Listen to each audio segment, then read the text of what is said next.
Good evening అండి అందరికీ. ఎలా ఉన్నారు? నేనైతే చాలా బాగున్నాను.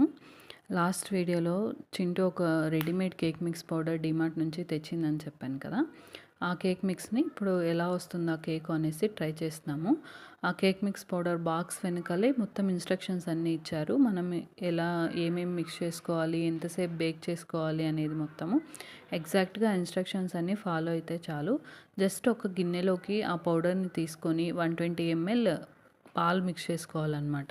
120 ఎంఎల్ అనేది కూడా ఆ పేపర్ మీదే మార్కింగ్ ఇచ్చేశారు మనకి ఈజీ అయ్యేటట్టు. సో, ఆ పాలు 120 ఎంఎల్ కొలుచుకొనేసి ఒక 2-3 మినిట్స్ విస్కర్ తీసుకొని విస్క్ చేసుకొని అంటే బాగా కలుపుకొని తర్వాత ఒక 2-3 టేబుల్ స్పూన్స్ వెజిటబుల్ ఆయిల్ అంతకంటే ఎక్కువ యాడ్ చేయకండి. అవసరం లేదు అంతకంటే. మళ్ళీ ఒక 2-3 మినిట్స్ బాగా విస్క్ చేసుకుంటే మనకు కేక్ కన్సిస్టెన్సీ వచ్చేస్తుందనమాట. మీ ఇంట్లో కేక్ టిన్ ఉంటే కేక్ టిన్‌లోకి ట్రాన్స్‌ఫర్ చేసుకోండి ఆ మిక్స్‌ని మొత్తం.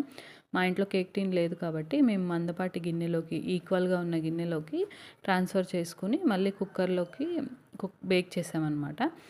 సో, ఆ కుక్కర్‌లోకి మనం బేక్ చేసేటప్పుడు మినిమమ్ 5-6 మినిట్స్ 5-6 సెంటీమీటర్స్ వాటర్ ఉండేలాగా తీసుకోండి. లేదంటే మీరు నార్మల్‌గా రైస్ పెట్టేటప్పుడు వేళ్ళతో కొలుస్తారు కదా! వాటర్ ఇలాగా వేళ్ళు పెట్టేసి అలాగ కూడా చేసుకోవచ్చు మీరు. ఒక 4-5 సెంటీమీటర్స్ వాటర్ తీసుకొని కుక్కర్‌లో ఒక స్టాండ్ పెట్టేసి ఆ స్టాండ్ మీద గిన్నె పెట్టి బేక్ చేయండి. ఈ వీడియోలో మీరు బాగా గమనించినట్లయితే మీరు చూడొచ్చు అది కూడా. అండ్ మెయిన్‌గా ఈ కేక్‌ని ఎందుకు ఇలా ట్రై చేస్తున్నామంటే లాస్ట్ బర్త్‌డే అప్పుడు అంటే తరుణ్ బర్త్‌డే అప్పుడు మేమిక్కడ దగ్గరలో ఉన్న బేకరీ షాప్‌కెళ్తే అక్కడ కేకు సరిగ్గా లేదనమాట. అంటే తీసుకోవడానికైతే అమౌంట్ తీసుకున్నారు. కానీ కేక్ అయితే ఏం నచ్చలేదు మాకైతే. అందుకని ఇలా ట్రై చేస్తే ఎప్పుడైనా బర్త్‌డేస్‌కి కానీ, ఏదైనా చిన్న చిన్న ఈవెంట్స్‌కి కానీ మనమే ఇంట్లో తయారు చేసుకోవచ్చు కదా! అని చెప్పేసి ట్రై చేశాము. అక్కడ ఇన్‌స్ట్రక్షన్స్ ప్రకారం అయితే 30-35 మినిట్స్ బేక్ చేసుకోమన్నారు హై ఫ్లేమ్‌లో పెట్టి. కానీ మేము మీడియం టు హై ఫ్లేమ్ పెట్టి కుక్కర్‌కి క్లోజ్ చేసేటప్పుడు విజిల్ తీసేసి బేక్ చేయండి. ఒక 45 మినిట్స్ వరకు బేక్ చేసుకున్నామనమాట. అండ్ కేక్ పైన స్ప్రింకిల్ చేయడానికి స్ప్రింకిల్స్ కూడా మొత్తం ప్యాకెట్‌లోనే ఇచ్చారనమాట.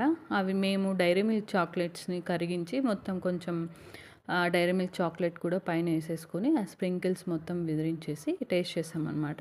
కానీ మేము చేసిన తప్పేంటంటే వెంటనే బేక్ అయిన వెంటనే గిన్నెలో నుంచి తీసేసి టేస్ట్ చేసామనమాట.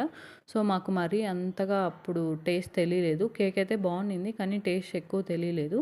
కానీ అప్పటికప్పుడు మొత్తం తినేసి నెక్స్ట్ డే టేస్ట్ చేస్తే చాలా బాగుండింది. మీరు చేసేటప్పుడు కూల్ అయిన తర్వాత తినండి.